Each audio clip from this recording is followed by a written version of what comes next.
There exists a discipline that nothing can shatter. Not exhaustion. Not complete catastrophe. Not the moment you most want to quit. And today, I'm going to reveal the ancient methodology that forged warriors who could not be broken. Have you ever questioned how Shinobi could endure months alone in treacherous mountains? How they maintained years of secret training without a single soul discovering them? How they preserved absolute discipline with no smartphone apps, no reminders, no life coaches shouting motivation? The explanation has nothing whatsoever to do with willpower. It connects to something they called Ninpo, the path of the warrior who remains unseen. Once you comprehend the 5 foundational elements of this system, you'll recognize that every attempt at discipline you've made until now was constructed on shifting sand. The Shinobi grasped something fundamental about human nature that modern neuroscience only validated centuries later. Your brain wasn't constructed for discipline. It was constructed for survival. And this precise truth is why their methods succeed when everything else collapses. However, there is a cost. This road rejects those who merely wish to experiment. It demands sacrifice. The sacrifice of your weaker self, the one who breaks promises made to himself. Before I demonstrate how this system operates in reality, I'd like to invite you to subscribe to this channel. Hit the like button on this video and click the notification bell so you never miss upcoming content. I sincerely appreciate your attention. Now, let's continue. Chapter 1. The Failure Boy, Feudal Japan, Ija Province, 1540. A 14-year-old boy existed there named Takeshi, though everyone in his village knew him by an unflattering label. Takeshi the Indolent. This child had dreamed of becoming Shinobi ever since those first moments when he witnessed silhouettes flowing across rooftops after darkness fell. But he confronted one enormous obstacle. He was utterly useless. Each morning he rose, promising himself he would train. Today, I begin. He might complete 3 push-ups, feel fatigue, and wander off to eat. He would swear to meditate. He'd sit for perhaps 2 minutes, his thoughts scattering in every direction, and then stand up. He'd vow to practice with the wooden blade. 5 strikes, his arms would complain, and he'd cease entirely. The cycle never varied. Monday morning, today is absolutely the day. Monday afternoon, perhaps tomorrow will work out better. Tuesday, I completely forgot I ever made such a promise. His father worked as a blacksmith, a pragmatic man with calloused hands and zero tolerance for fantasies. Takeshi, Shinobi are folklore. Ghosts parents invent to frighten children. You'll learn my profession and abandon this foolishness.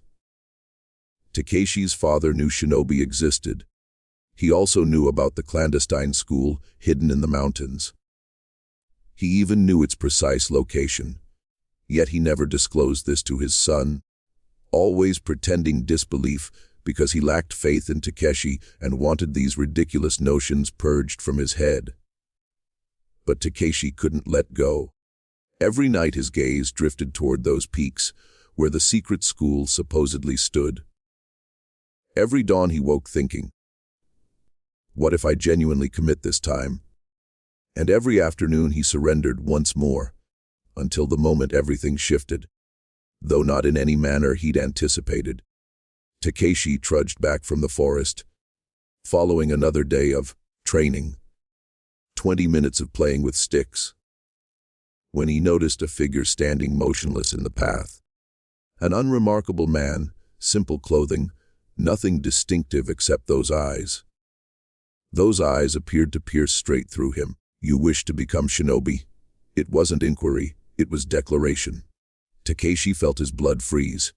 I was only wasting time again. The stranger took 2 steps nearer. How many mornings have you sworn today would finally be different? Silence. Because Takeshi recognized the number. Hundreds. Possibly thousands. Accompany me. The man pivoted and started climbing toward the peaks.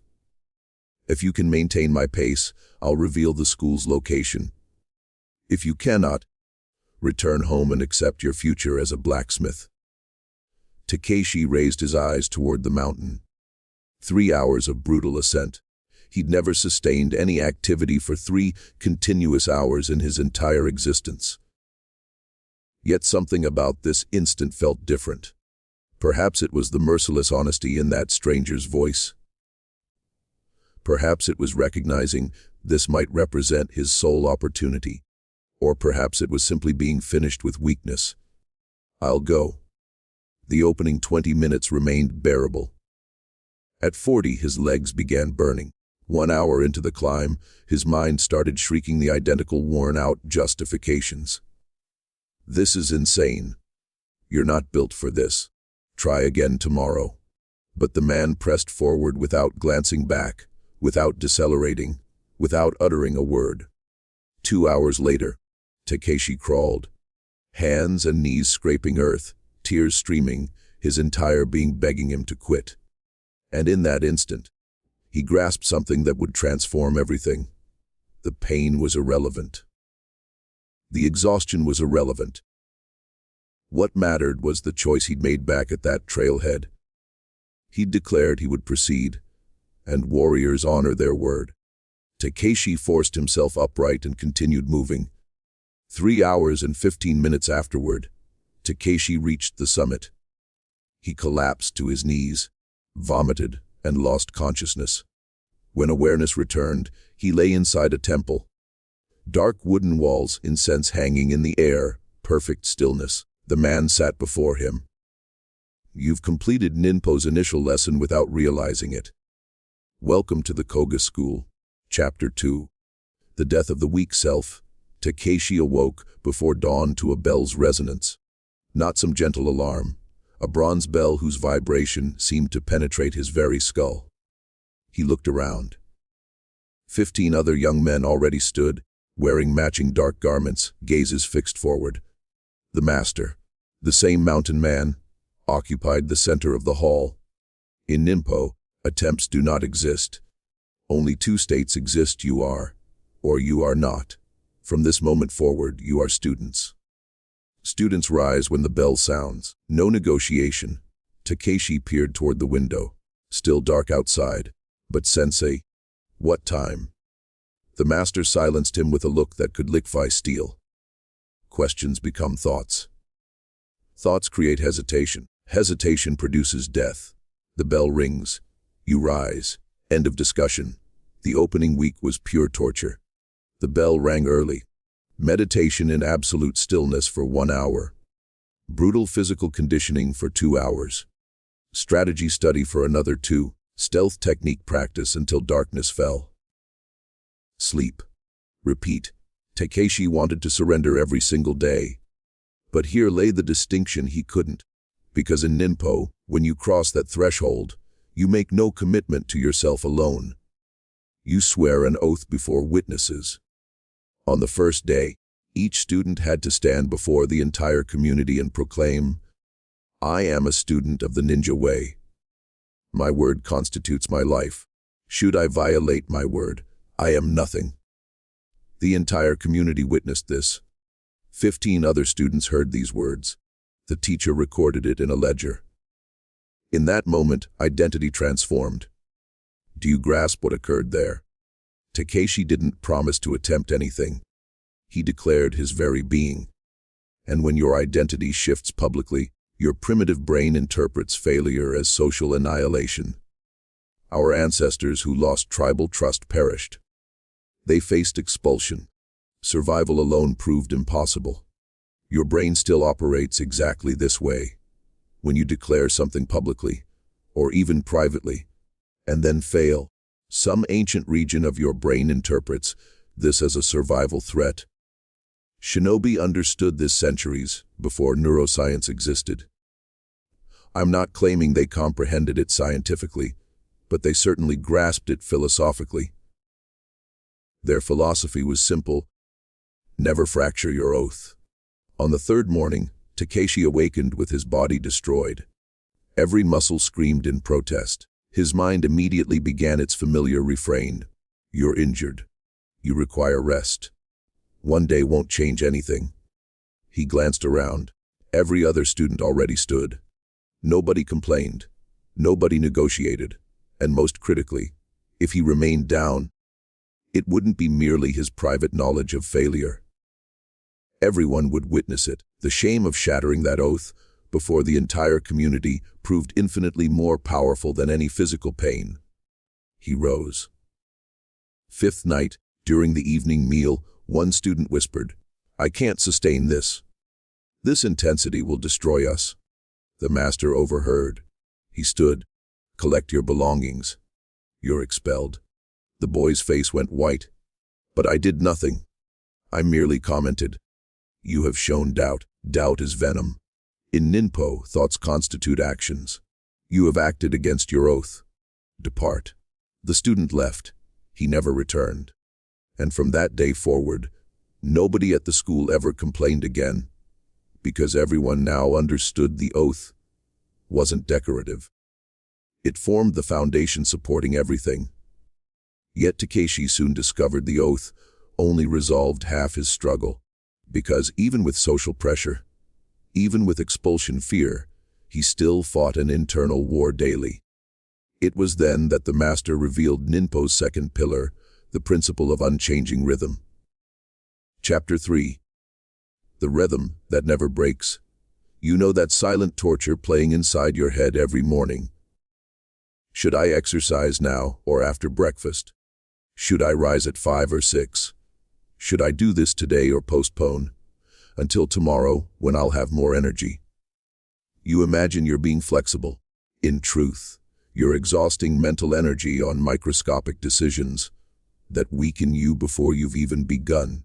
The master summoned Takeshi after 2 weeks. You're still hesitating. I observe it in your eyes every morning. Takeshi felt surprised. But sensei, I rise daily. I've never failed to. Rising is insufficient. You're still deciding whether to rise. As long as decision exists, weakness exists. We must eliminate decision entirely. The master explained further. In authentic Ninpo, time isn't variable. Time remains constant. The bell rings each morning because the universe requires constants.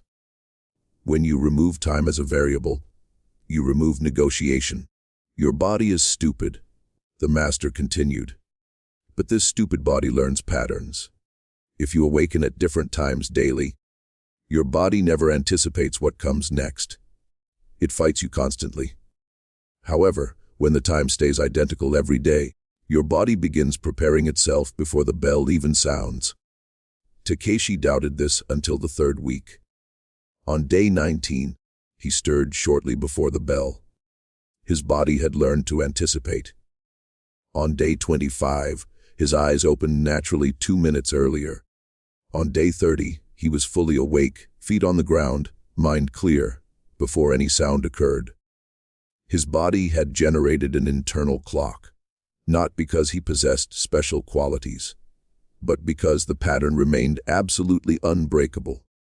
However, the fixed schedule only addressed when to wake. Takeshi discovered a new battlefield, what to do during training. Some days he wanted emphasizing strength, other days speed. Occasionally he felt inspired to climb rocks. Other times he wanted practicing sword techniques. His mind had located fresh negotiation territory. Since he couldn't argue about when to train, he began arguing about how to train. The master noticed this as well. You're manufacturing chaos where form should exist.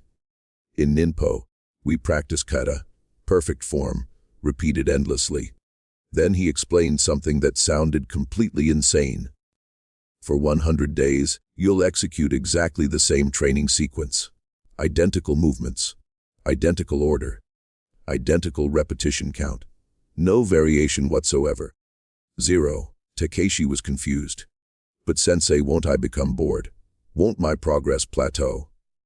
Boredom represents the ego-resisting transformation, and you only evolve when practice becomes so automatic that your consciousness can finally observe the invisible details. Chapter 4. The form that liberates. I'll tell you what nobody reveals about variety. You imagine variety maintains interest, but variety actually represents where discipline perishes. Every day you modify your workout, your brain must make microscopic decisions. Should I squat or run today? How long should I allocate to each exercise? Which technique deserves priority? Each decision creates a crack where your old patterns seep back in. Takeshi commenced his personal Shugyo period. 100 days, completely identical. The sequence was punishing 50 push-ups, 100 squats, 30 minutes of sword practice following specific kata, 20 minutes of breathing techniques.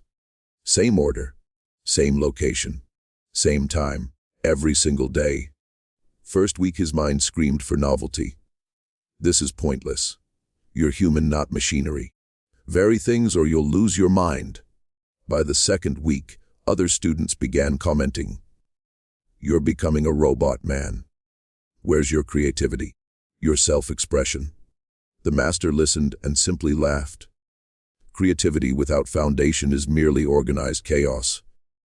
You wish to express yourself? First master the form. Only then will you possess anything worth expressing. The third week constituted pure psychological warfare. Every single day, Takeshi battled the voice insisting, do something different today. Just for today. Just to prevent boredom. But he remembered that expelled student. He remembered his oath. He maintained the form. During the fourth week, something peculiar began occurring. The mental resistance weakened, not because Takeshi grew stronger, but because resistance exhausts itself faster than discipline endures.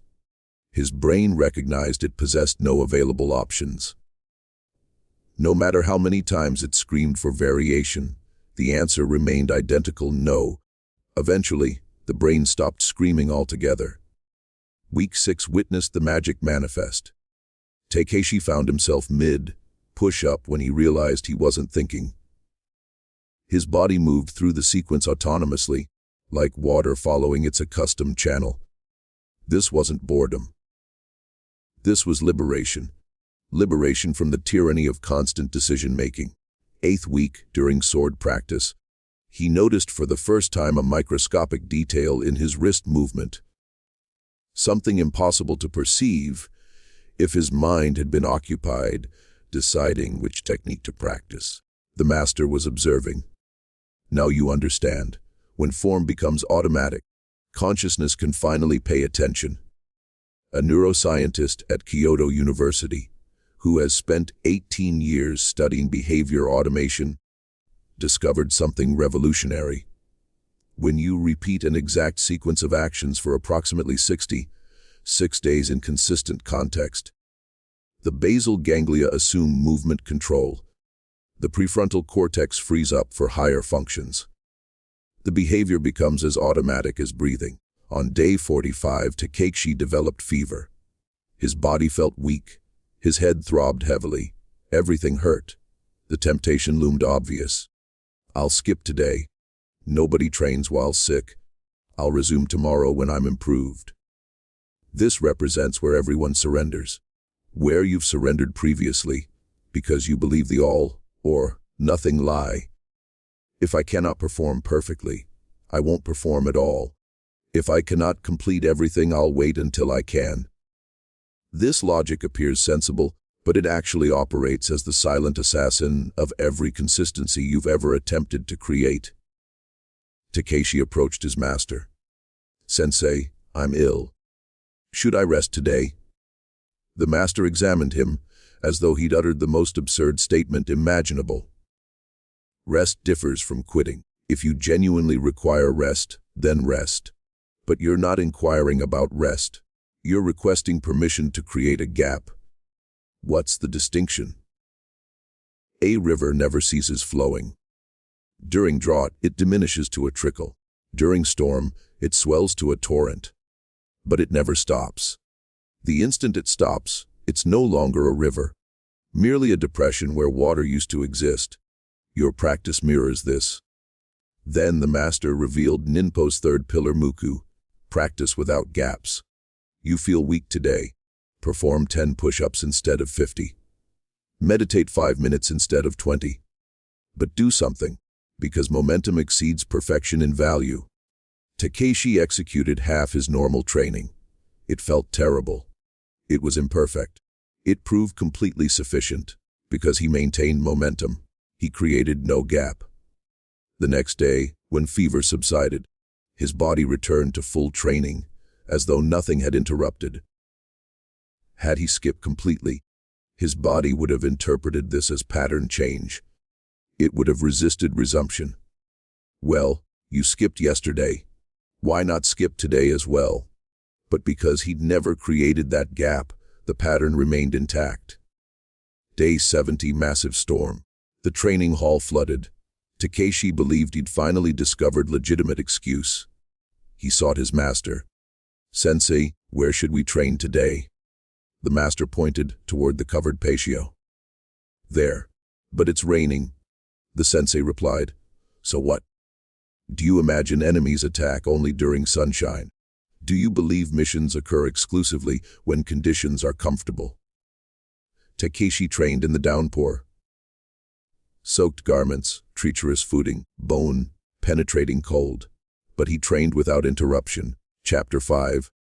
The invisible preparation. Yet Takeshi was about to discover something that nearly destroyed him. Because no matter how powerful your oath, how fixed your schedule, how flawless your form, one obstacle category defeats everyone, the obstacle you never anticipated. Day 80. Takeshi's father appeared at the school. Family emergency. He needed to return to the village immediately. Takeshi panicked, not because of the emergency, but because of his training. 20 days remained until completing 100. If he interrupted now, the master silenced him before words could form. Do you imagine obstacles request permission? Do you believe life respects your 100-day commitment? But sensei, I vowed to complete. You vowed to practice without gaps. You never vowed it would remain convenient. This constitutes your genuine test. Not when everything proceeds perfectly, but when everything collapses. Then the master revealed Ninpo's fourth pillar, Zini. Prior preparation. An authentic shinobi never faces surprise because he's already determined his responses before questions arise. When X occurs, he performs Y without thinking, without hesitation. He merely executes. The master made Takeshi sit and catalog every possible obstacle: travel, illness, visitors, emergencies, extreme weather, injury. For each, they documented the precise response. Traveling, pre-dawn road workout. Ill, half repetitions, arm injured, concentrate on legs. Rain, covered patio, family emergency. Essential 15-minute workout. Takeshi returned to his village. He spent 3 days helping his family, but every morning at 400 a.m., he awakened. He performed his condensed version: 20 push-ups, 10 minutes meditation, basic sword kata. Neighbors thought he'd lost reason. Your father needs assistance, and you're playing with a sword at 4 in the morning. But Takeshi understood something they never would. He helped his father all day. Morning training subtracted nothing from that effort. It preserved his identity intact, enabling him to remain strong for his family. He returned to school on day 83. The master inquired, "How many days did you miss?" "None, sensei." The master smiled for the first time. "Now you're beginning to comprehend." A behavioral psychologist at the University of Tokyo, who has studied decision-making for 22 years, discovered that when you decide your actions, you eliminate decision fatigue during critical moments. Your prefrontal cortex, responsible for willpower, remains available for execution rather than deliberation. This can amplify your success rate by up to 300%. Day 95. 5 days remained until completing 100 days of Shugyo. Takeshi had transformed. Everyone at the school noticed. He didn't discuss training, he simply trained. He didn't promise to awaken early, he simply awakened. He required no motivation. The practice happened autonomously. Other students began murmuring, "How does he manage never to fail?" One senior student replied, "He doesn't manage anything. He simply is." Day 100 arrived. Takeshi completed the sequence for the 100th consecutive time. No flaws, no gaps, no exceptions. The bell sounded, marking Shugyo's conclusion. He anticipated feeling relief. He anticipated wanting celebration. Instead, he felt only stillness. A profound, peculiar stillness. The master summoned him. "How do you feel?" "Empty, sensei," but not negatively. As though something weighty has been lifted away.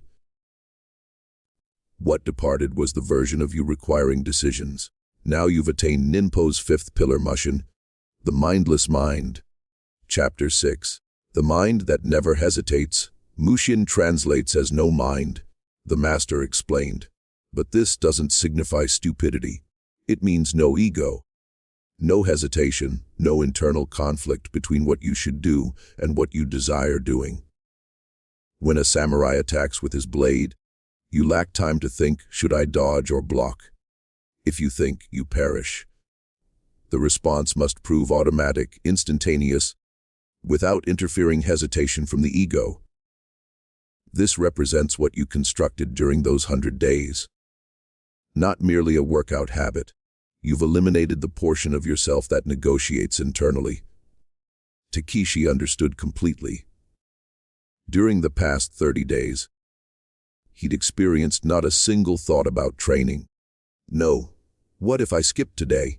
No. Perhaps tomorrow would work better. The practice simply occurred like heartbeat, like breathing. The master continued, "Now arrives the genuine test. Your 100 days have concluded. The fixed form has ended. The question, will you revert to who you were, or have you become something fundamentally different?" Takeshi required no reflection period. "I'll continue. Why? Because I'm no longer someone who trains. I'm someone who is." The master nodded. "Welcome to authentic Ninpo." 3 months afterward, Takeshi was no longer a student. He was Shinobi.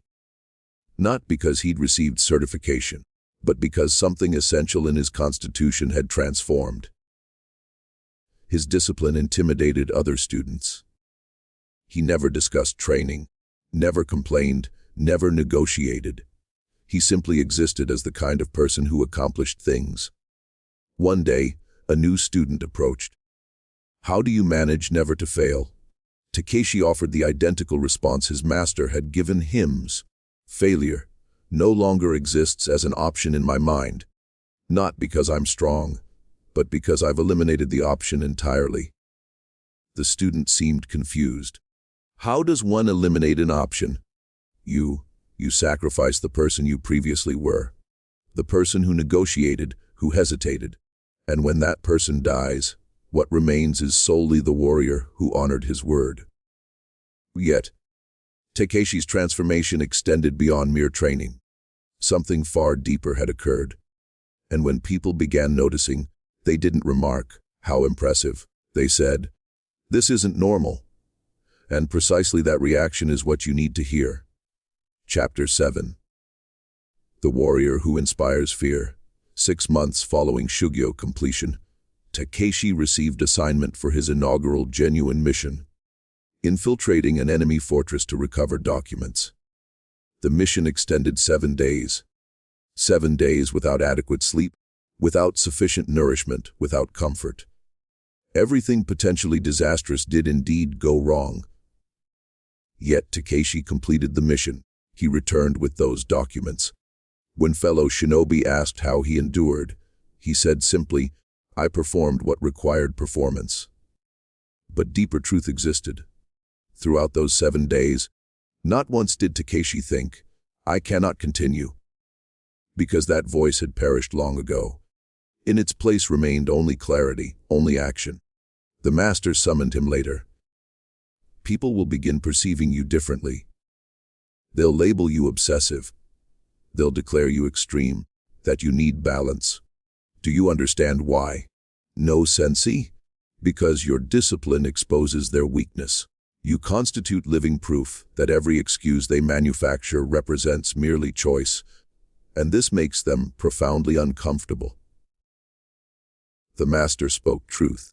As Takeshi's reputation expanded, people's responses shifted. Some admired him. Others feared him, but most reacted with something between discomfort and resentment. He's abnormal. Nobody requires such extreme discipline. That cannot be healthy. Yet Takeshi had absorbed something essential. When your discipline frightens others, you've finally achieved the correct level. Normal individuals achieve normal results, but warriors, authentic warriors, operate at an entirely different level. A level where "I cannot" doesn't exist in vocabulary. One morning, Takeshi trained in the courtyard at 400 a.m. when a group of new students passed. One muttered, "That's terrifying. He never stops." Takeshi heard and smiled, because he remembered the boy he'd been 5 years earlier. The boy who couldn't complete 3 push-ups. The boy everyone called lazy. That boy no longer existed. In his place stood a warrior. Ninpo doesn't manufacture a better person. It manufactures an entirely different person. A person others observe and think, "That's not human." And when you hear those words, you recognize you've finally eliminated your weaker version. Because you see, this system isn't complex. It comprises 5 pillars. First, Ketsui, the public oath. You cease making private promises witnessed by nobody and commence making public declarations that transform identity.